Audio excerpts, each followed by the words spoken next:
stage. Give it up for the very funny Laura Z.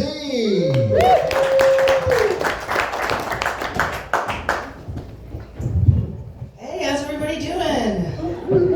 All right, so we get a 3-day weekend, some of us. So I've got a really hard job. I work in a psych ward for children. It's not so bad. It's like a starter psych ward.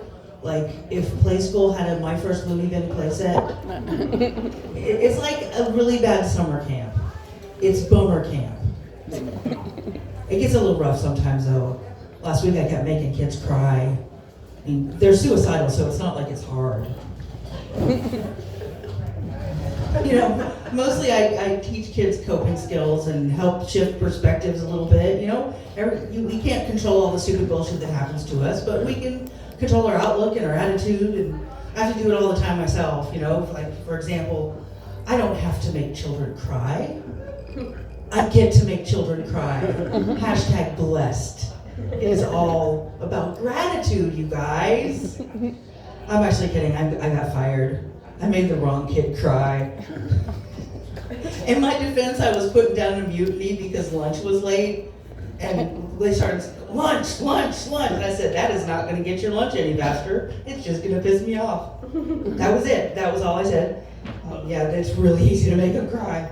I'm glad I got the experience of working in a psych ward, though. Because every time I'm in one, I get mistaken for staff.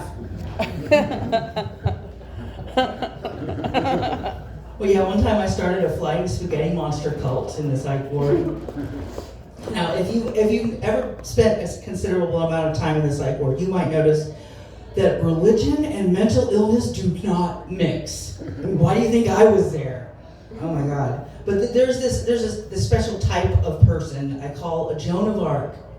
It's usually a young woman who's very, very religious, who's willing to martyr herself socially for the Lord. So on this particular Grippy Sock vacation, there were 2 of them, and they were mean as hell, just feeding off of each other. Enter the young white boy who announced that he had converted to Islam in jail.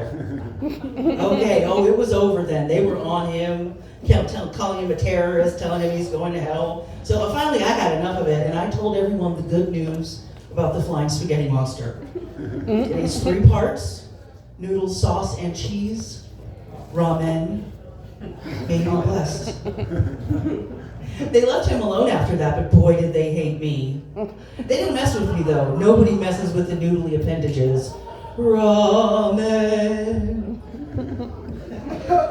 So yeah, thankfully I found another job. I was really worried about that. Like, if you guys think I'm a liberal, you should see my resume.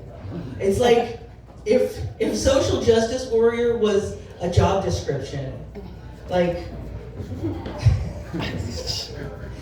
I worked at a literacy council doing an after-school tutoring program. I taught English to migrants and helped them file their tax returns at a place called the International Friendship Center. Yeah. And my last job before the psych ward was an abortion clinic. So yeah, I was expecting to be out of work for the long haul, but thankfully I got a new job. Actually, I wasn't out of work quite long enough. I could have used a few more weeks. But I started working at an apartment complex for the seniors and the disabled. And see, now I got to step up my game. I got to work on, making old ladies cry. Most of them have been really sweet. It's been really sweet. I eased them into the blue hair though. I've been wearing hats all week, and then just kind of gradually let the hair peek out. And there's this one old lady though that she kind of scares me a little bit. Like, she's zipping around in this motorized wheelchair, like really, she'll just like run up on you and say stuff like, "You don't look right. You look like a gothic." Thank you for noticing. She called me weirdy the other day.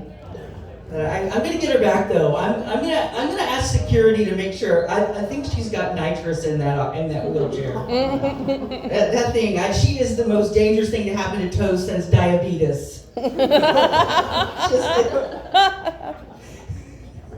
So yeah, I'm really grateful to be working again after a little bit of time off. That's all I got.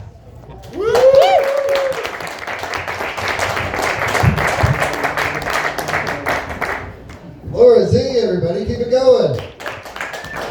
Yeah.